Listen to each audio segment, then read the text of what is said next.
ನಮ್ಮ ಮನೇಲಿ ಯಾರಿಗೂ ಒಬ್ರಿಗೂ ಗೊತ್ತಿಲ್ಲ ನಾನು ಹೊಸ ಗಾಡಿ ತಗೊಂಡಿರೋದು. ನೀನು ಮಗನೇ ಅಲ್ಲ, ನೀನು ಬೋಳಿ ಮಗ ಅಂತ. ಇವಾಗ ಹೋಗಿ ನಮ್ಮ ಮನೇಲಿ ತೋರ್ಸನ. ನಮ್ಮ ಅಮ್ಮ ಐತೆ ಮನೇಲಿ, ಇವಾಗ ನಮ್ಮ ಅಮ್ಮಂಗ್ ತೋರ್ಸನ ಏನನ್ನುತ್ತೆ ಅಂತ. ನಮ್ಮ ಮನೆ ಬಂತು. ನಮ್ಮ ಅಮ್ಮ ಏನಂತದೆ ಅಂತ ಗೊತ್ತಿಲ್ಲ. ಮಕ್ಕೆ ಉಗಿಬೋದು, ಇಲ್ಲ ಅಪ್ರಿಸಿಯೇಷನ್ ಮಾಡ್ಬೋದು. ಏನು ಅರ್ಥವೇ ಆಗ್ತಿಲ್ವೇ ಈ ಕೇಸು? ನಂದೇ ಹೊಸದು. ಅಲ್ಲಲ್ಲಲ್ಲಲ್ಲಲ್ಲ. ಅಯ್ಯೋ ನಿನ್ನ ಹೂ ಕಣಮ್ಮ. ನಂಬರ್ ಪ್ಲೇಟ್ ಎಲ್ಲ ಐತ್ ನೋಡು, ಬೇರೆಯವ್ರದಾಗಿದ್ರೆ. ಅರ್ಥ ಆಯ್ತು ಅನ್ಸುತ್ತೆ. ಹೆಂಗೈತೆ ಇದು? ಕಲರ್ ಚೆನ್ನಾಗದೆ ಅಂತನ. ಹೊಸದು ನೆನ್ನೆಲ್ಲಿ ಮೈಸೂರಲ್ಲಿ ತಗೊಂಡು ಅಲ್ಲೆಲ್ಲರೂ ಇದ್ದಿ ಬಂದಿದ್ದು. ಅದನ್ನ ಮಾರಿದ್ರೆ ಅಲ್ವಾ ಇದನ್ನ ತಗೊಳಕ್ ಆಗಿದ್ದು. ನಂಬರ್ 9 ಬರ್ತದೆ. ಏನ್ ಅದ ಹಂಗೆ ಬರೋದು ಹೈಟ್ಗೆ. ಹಿಂಗೆ ಗುಂಡಿ ಹೋದಾಗ ಈ ಟೈರು ಮತ್ತೆ ಇದು ಹಿಂಗ್ ಒಳಿಕ್ ಹೋದಾಗ ಈ ಟಚ್ ಆಗ್ಬಾರ್ದು ಅಂತ ಇಲ್ಲಿ ಕೊಟ್ಟಿದ್ರೆ ಓಕೆನಾ.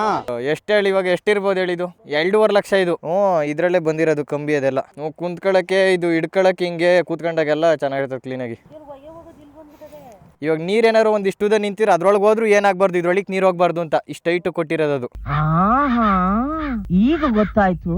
ಇವಾಗ ಏನಂದ್ರೆ ನಮ್ ಗಾಡಿ ಮನೆ ಒಳಗಡೆ ನಿಲ್ಸಕ್ ಆಗುತ್ತಾ ಇಲ್ವಾ ಅನ್ನೋದೇ ಡೌಟ್ ಅನಿಸ್ತೈತೆ. ನೀನ್ ನೋಡ್ರ ಅಯ್ಯೋ ಪಾಪ ಅನಿಸ್ತಿದೆ. ನಮ್ಮ ಅಮ್ಮ ಏನು ಹೇಳಿಲ್ಲ, ಎಲ್ಲಾನು ಚೆನ್ನಾಗೈತೆ ಅಂತು. ಮನೆ ಮುಂದೆ ತಗೊಂಬಂದು ನಿಲ್ಸಿದ್ದು ಆಯ್ತು ಹೊಸ ಗಾಡಿನ.